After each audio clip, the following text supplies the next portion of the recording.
I just want to welcome everybody to Really No Really, and with Peter Tilden and Jason Alexander. Jason's not here today. Really? Really No Really. So we said, is there anyone bald that can fill in for Jason? And Howie Mandell was sitting in here, which is weird. You sit in here between shooting your podcast. It could go days, and you're just in here. I just haven't left. I That's what I didn't mean. show up for this. That's what I mean. I just haven't left the last thing I was at. You like being here. I do like being here, and I would stay anyhow. I watch you and Jason, and I know what you're going to say. I love your show. I watch your show, and you're going to say, really? No, really?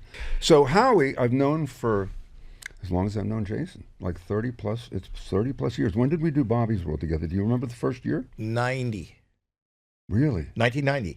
Yeah. Wow. Really? No, really. Really? No, really. This is. You know what? I'm getting sick of the title of the show already. You're going to get me? How often does that come up in my conversation? And I'm not even talking about this show.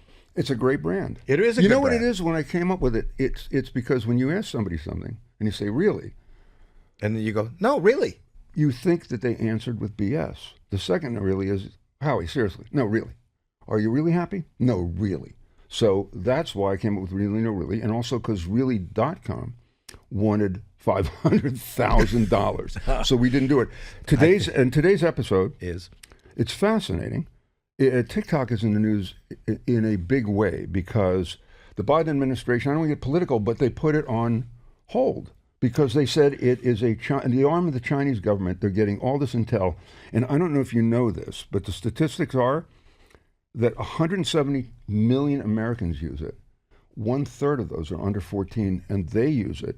So what do you do with that? For everything. So it's dangerous if we don't know what they're doing with the intel. Right. So they put it on hold because they weren't sure. And we have Frank McCourt on, we know him here as the owner of the Dodgers. But Frank is trying to buy TikTok with the guy from Shark Tank, Kevin O'Leary. And Jimmy. And Mr. Beast. Which is Jimmy. Who you know. Oh, and Jimmy. To me, he's Jimmy. You know what we should do? Go to Frank McCourt. Let's go to Frank. Really? No, really? Really? No, really? Really? So welcome, Mr. Frank McCourt, who I knew from the Dodgers when you were in L.A. because we were the Dodger station. As a matter of fact, Howie Mandell is sitting in for Jason because Jason's on his way late. But I'm thrilled to have you because I thought, wait a minute, Frank McCourt is trying to buy TikTok. So why don't you give us some context to how you're doing that, who you're doing it with, and do they want to sell? Do they even want to sell? Well, first of all, great to be with you guys, and appreciate your interest in this subject. And Peter, I'm really glad you started with the LA connection because that was my early epiphany here. I mean, you know what I went through out there during my very public divorce, and it was, very uncomfortable, humiliating, and just, to be battered around by social media it's not a good feeling, particularly when, the people batting you around can say anything they want and disparage you and make stuff up and just, assassinate your reputation and your character. And that was my first glimpse. And I'm not asking you to be sorry for me because I'm doing great and everything worked out for me. But it was, I really saw in 2010, 2011, that social media had become weaponized. And, the smartphone was in everyone's hands, no guardrails whatsoever. And Facebook had introduced the like button. So now extreme positions, extreme behavior, just say anything you want and the mob would respond, right? So it was, I literally felt at that time like, and, I hesitate to use this analogy because of what you guys have just been through in LA, but it was like my own house was burning down and I was given figuratively a garden hose with low water pressure to put out the fire while there were thousands of people pouring five-gallon cans of gasoline on the fire, right? Because that's what social media is. And in other words, it's no contest. Individuals can't with the social media technology and the internet technology we have today, it just favors mob behavior. And it amplifies bad behavior. Let's put it like that. So I ended up, selling the Dodgers. I ended up selling the Dodgers for, a ton of dough, and worked out great. And I thought I'd do something positive with what I had learned. Started a public policy school in Washington, D.C. with Georgetown University, and really thought, naively in retrospect, but at the time, back in 2013, that maybe the policymaking apparatus of this great country could get out in front of this technology that was barreling down the wrong track. And sadly, I learned that our public policymaking apparatus is no match whatsoever for the speed and the power and the wealth and agility and influence of big tech.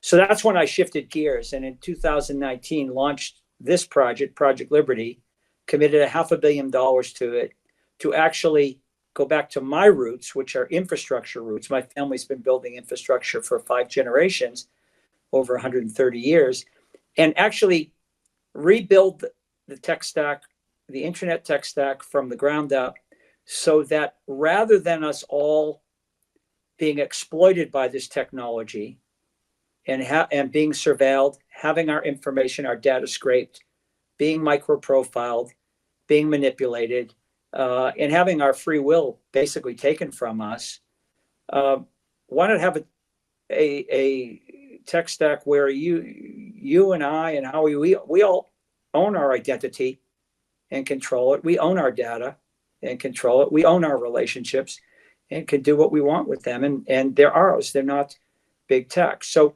we've built it. It's now up and running happily. And there's 2 million people now using this new alternative internet. And you asked the question, why TikTok? Well, when I started Project Liberty, I had no idea that there was going to be legislation banning TikTok. But when it happened, I thought it was just, an incredible opportunity to buy US TikTok, move the user base, the 170 million Americans, over to a new clean stack where they're not exploited, they're not surveilled, their data is not taken from them. They own their data, they can get value for it. And if we can get 170 million Americans over, then we have an alternative internet that we can actually use. My question to you is, I understand that the reason and the fear that people have toward TikTok is that a perceived enemy, namely China, has access to whatever information has been put into this ByteDance. You would, in purchasing, if that should go through, in purchasing a TikTok, you have the ability to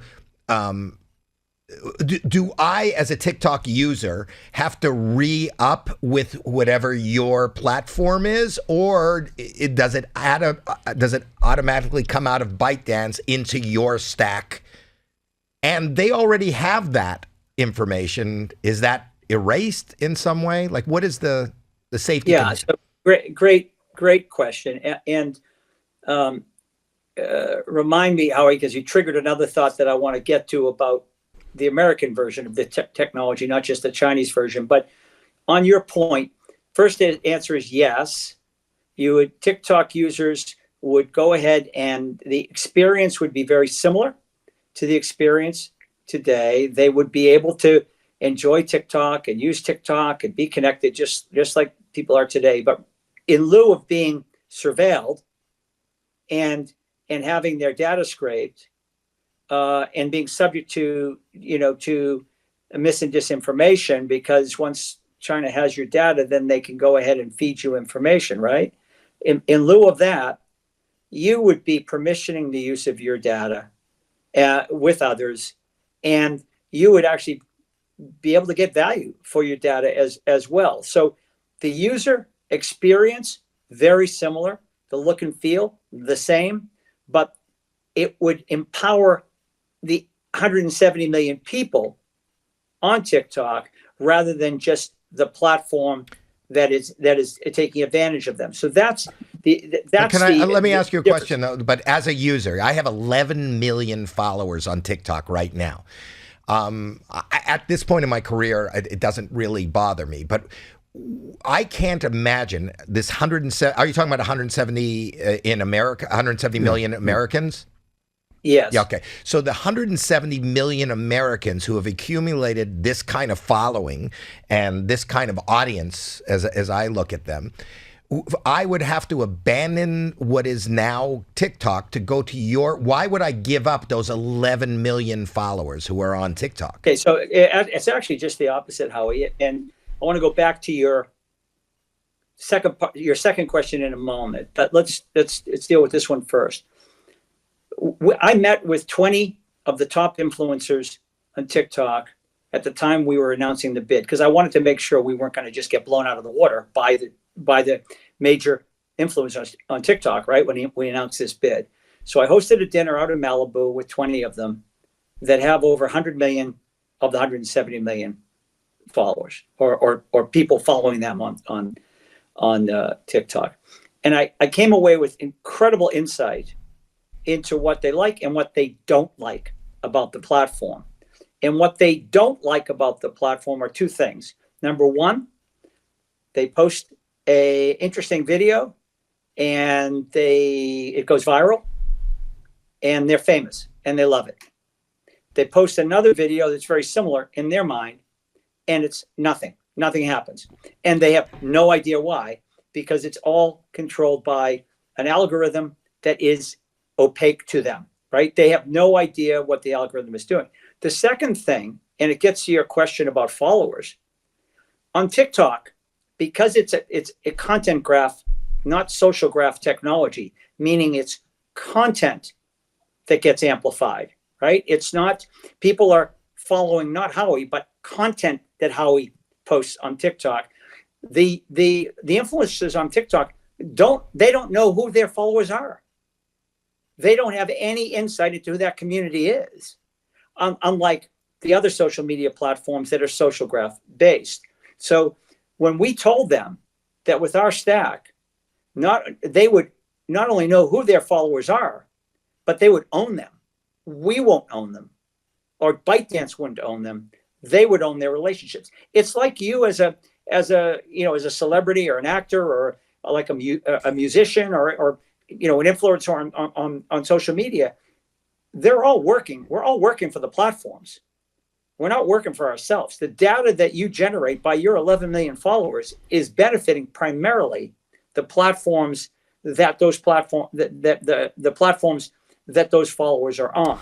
And it's most likely Instagram and some on Twitter and fewer and fewer on Facebook and some on TikTok. But the ones on TikTok, ironically, are not really visible to you because of they're following what you post, not who you are. So Frank, let me ask you. The point I wanted to make, though, on the last thing you said, Howie, that's very, very important for your listeners to understand. It's not that China has data on 170 million Americans. That's the worst part of this. It's that China can feed information to 170 million Americans that suits China to get those 170 million people to believe it. Half of the people that use TikTok are getting all their news from TikTok. And only 1% of that news, quote unquote, is coming from reliable sources. It's just information that may or may not be correct or verified. So it's not like resourced news that's been validated. It's the manipulation of people that freaked out Congress. So Frank, out of curiosity, a couple of questions. Number one, how do you monitor? I can hear people yelling at your house. He monetize his platform. Number one. Number two, are you going to get the 170 million? Because regardless of how he's 11 million, if they shut it down, they shut it down. So it doesn't matter. And the third part of that is, are you talking to the administration about this? And do you have a shot at it? Does this company, ByteDance, what a name, by the way, do they want to sell? And who's in the running? I know I saw that Mr. Beast may be part of your consortium. I saw that the guy from Shark Tank, Kevin O'Leary, may be part of this thing. Do you have a shot at this, or how's this moving along? And what if they say no? Okay, so if ByteDance says no, they can shut it down. They did it. It got shut down in India, right? And that was that. So if ByteDance decides not to sell, or, as people are learning, Chinese companies have a golden share, which is controlled by the Chinese Communist Party. If the Chinese Communist Party or the founder and controlling shareholder of ByteDance, either of them or both of them, decide not to sell it and shut it down, it's game over. Okay? We don't control that outcome. If they agree to sell it, then it gets interesting for us, because it's not going to go just to the highest bidder.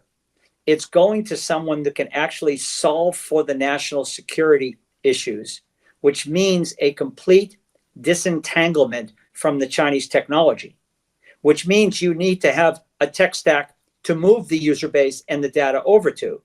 If you don't have that, then you can't bid, because it's not like you can just buy it and have the algorithm come with it, or the Chinese tech. That's the whole point of the legislation. And by the way, the Supreme Court, a 9-0 vote, upheld that legislation.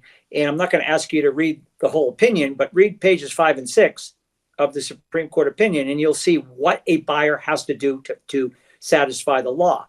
That's where Project Liberty came in, because we had been building a tech stack for 4.5 years, and it was up and running. So otherwise, we wouldn't be a bidder for this. As far as the model, the economic model, there will be advertising in this new world.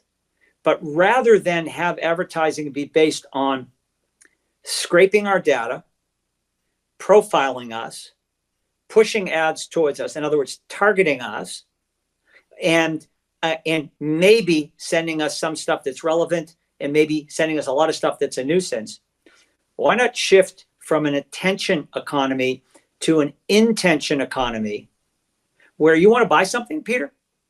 Just go online and say hey, I'm a real person. I can verify that I'm a person. I'm not a bot, or I'm not pretending I'm Howie. I'm a real person. You can withhold your name and say, I'm interested in buying fill in the blank. Show me what you have. Can I ask you a question, just from a business standpoint? As somebody who is on social media, and probably a bigger part of what I do is on social media than what people know me for on television.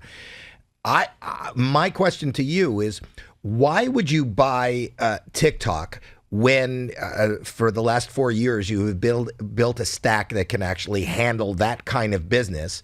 Why wouldn't you just launch that and offer something more? 'Cause I'll tell you something. I make money on YouTube. I make money on other platforms. The hardest place for me to make money is on TikTok, even with supposedly 11 million followers. Why don't you just offer a big, because that's what's driven the influencer or the creator to those platforms. Why would you waste money and buy TikTok when you can just replicate and do it yourself? Well, and we are, and we will. So we're not putting all of our eggs in this basket. This is just would be an incredible way to actually turn a problem into a solution. So take something that's a threat to the country, turn it into a new internet that's better for people. And how you know as well as anyone, the most challenging part of any new tech idea on the internet is how do you get adoption, right? How do you create traction? And this money. Is instant traction. That's it. That's money. That's the benefit to us. We're building this alternative internet with or without TikTok. But if you Project Liberty is not about buying TikTok. But if you took the money that you were kind of allocating to buy the brand, as it were, if you took that money and paid it to the creators, I think that people are following. That's why they're called influencers. If you own the influencers, if you own those top 20 people that you talk to in Malibu and you paid them enough, people are going to follow. As you said, they follow the content. So if you could buy the content, then you could get it without actually buying. And you could relegate TikTok to, almost nothing without buying it. Yeah, and that's why we call it the people's bid, because our whole point of view here is I want to Green Bay Packer this thing once we buy it. And just like the fans own the Packers, I want the influencers to own a big chunk of this business. The technology that we're building from the ground up is the value proposition for us is primarily kind of at the utility layer, the infrastructure layer, building the ability for people to simply build apps in this new world, right? That's the magic of the of what Jobs did with the iPhone, right? Anybody could build an app. They don't have to know how the operating system works. They don't have to know how the internet works. They just build the app. If it catches on, they've got a business. We believe, our premise is, the current internet is fundamentally broken. It's doing more damage than it's doing good. It's doing good things, but it's doing a lot of bad things. And our premise is that the reason why it's doing it's creating the harms and doing the damage that it's doing is because it was never designed to do what it was doing.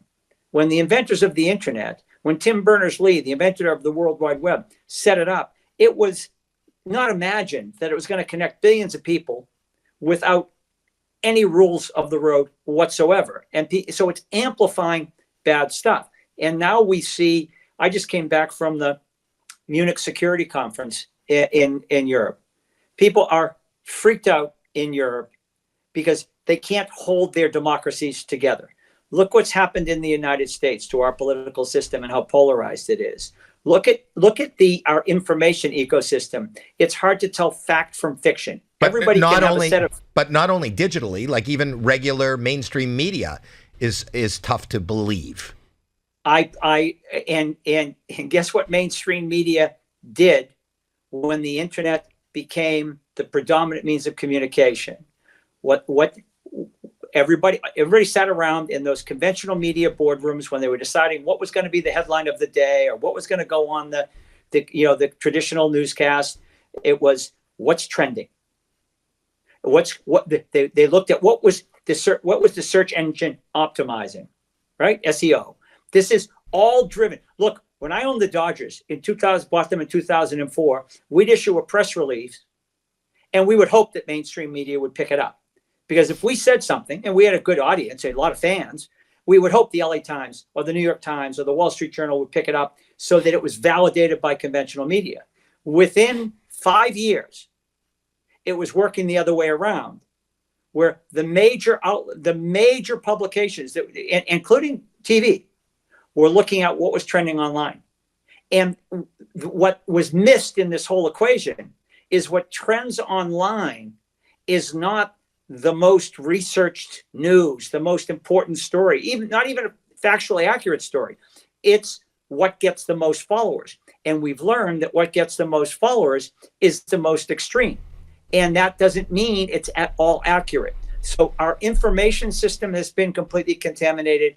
And now we see the harms to kids, right? Because we see how addictive and exploited this technology is. The point I was going to make very early on when you asked the first question, Howie, was that, let's make no mistake, this design of the internet, which is surveillance-based, gathers up our information about each of us and profiles us and then pushes stuff to us. This is the same technology that the American platforms use. This is not unique to China. This is the same. The difference is, in one case, the data is going to Silicon Valley. In the other case, it's going to Beijing. I get it. That's a difference.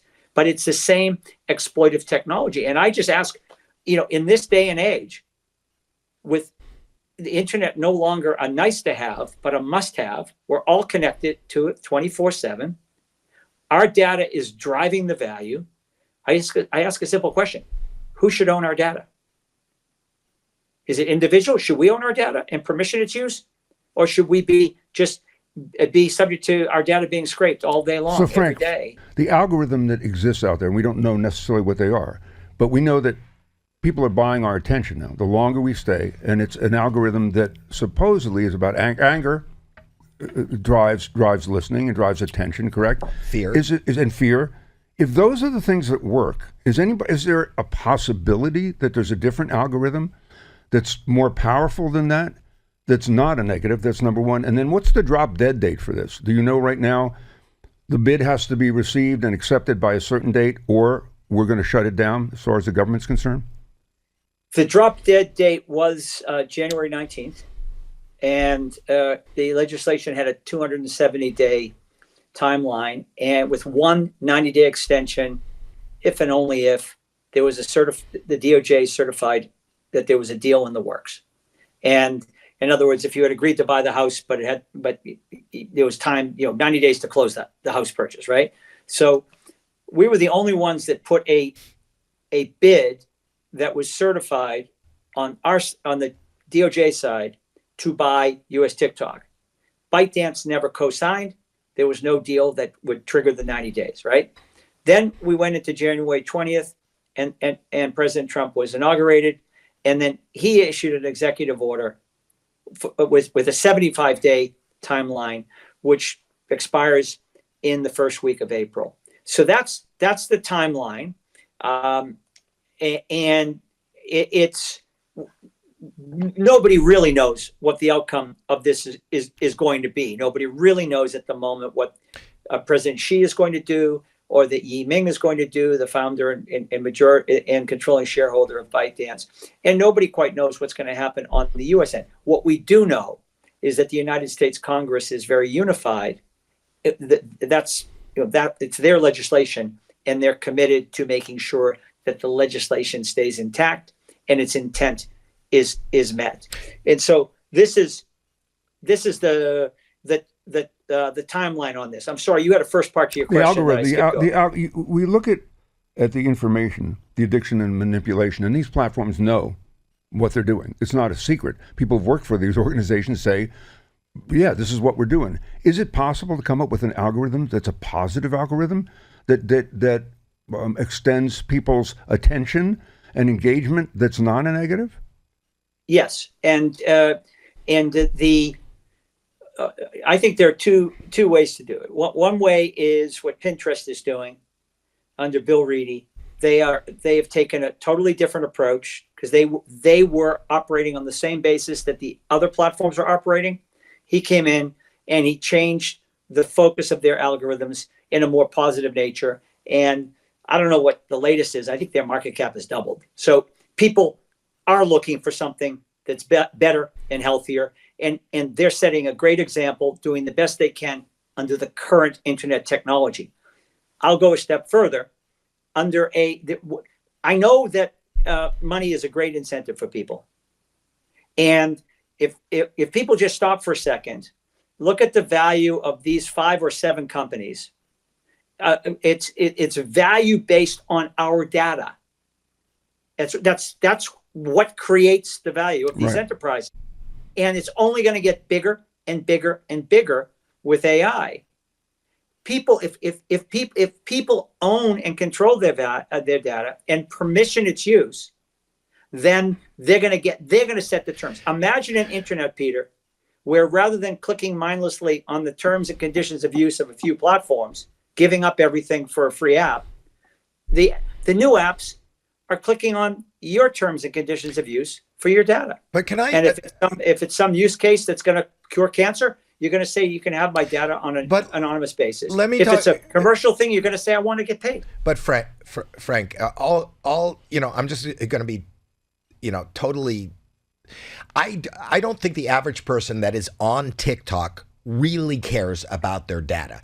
I don't think the average person on TikTok really cares about what China is going to do with my bank account. What China is going to, you did explain to me that the bigger deal is that they'll be able to push misinformation my way, and maybe that'll kind of convince me to do their agenda.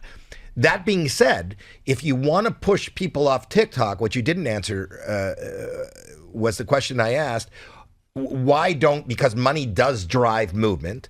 Why don't you just offer all this money that your conglomerate is putting together to the actual users? I promise you that the average person, whether you're 15 years old, whether you're 5 years old, will go on. I'd rather dance on TikTok and on your TikTok and get big money, whereas when I dance on my TikTok, even with the 11 million viewers, people like to accumulate numbers. They're more fascinated with accumulating dollars. I'd rather dance on yours and you give me the money and save the money that you want to give ByteDance. Give it to me, and I promise you, I and everybody I know will be dancing on your platform. Yeah, I'm sorry. I thought I answered that question by saying part A, we call it the people's bid because we want the influencers, if we're successful in buying it, to come on over and incentivize them to come over because they're getting paid and they're going to own a piece of the equity. And what I intended on communicating is if we're unsuccessful because ByteDance shuts it down or because someone else buys it, not us, then we're going to continue to chug along doing what we're doing and incentivize people to move to this new world. And part of that incentive will be influencers and creators and so forth getting paid. And by the way, it will also be regular Joe Sixpack getting paid for his data. Everybody will get paid for their data, and those that have data that's more valuable, like yours, will get paid 11 million times more. So it's not that, but everybody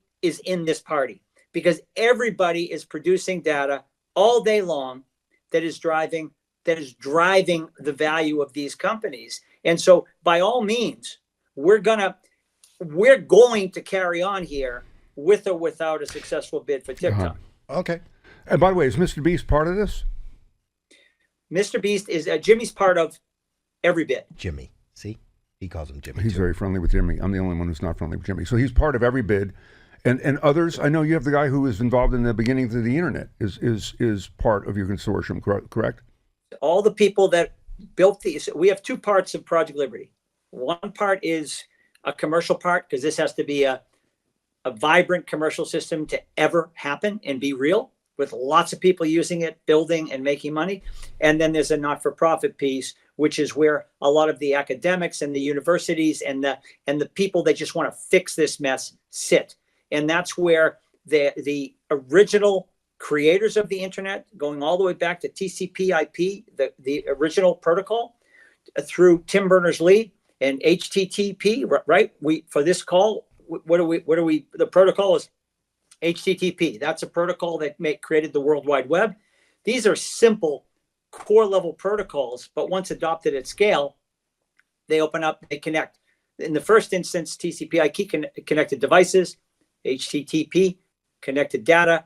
We're suggesting there needs to be another simple core layer protocol. Nobody owns it. Everybody owns it. It's open source that connects us. For the first time, we should be a person on the internet after 50 years of internet technology, not a device. You and I have an IP address. We're still a device on the internet. We're not a person on the internet. And that's fundamentally part of the problem here. Can I be part of the consortium? By the way, I was just going to say goodbye to you. Thank you, Frank. But do know, I know Howie well enough. I know for 30 plus years, he's raring to be part of this already. I want to be. I actually think what you're doing, and I hadn't spoken to anybody. I spoke to Kevin a little bit. Kevin has been here in the office, and I talked to him. And I have my own issues that I would like to, because I do believe that aside from whatever the dangers that you foresee, the personal dangers that the internet is kind of putting upon us with mental health, and I would imagine on your platform there will be guardrails in as far as what that content is. It's not only misinformation, even if it's real information. People are getting hurt by it, and there needs to be a much more responsible way to broadcast any of this and be transparent information, and ways for parents and other people to kind of control. So I would love to be a small part. I'm not talking about for profit. I'm just saying. Consider yourself in. This is the people's bid. We want the more, the merrier. Kevin called me, Howie, and he said, he said, Frank, I've talked to all the potential or prospective bidders. You guys are light years ahead of everyone else in terms of what you're doing here.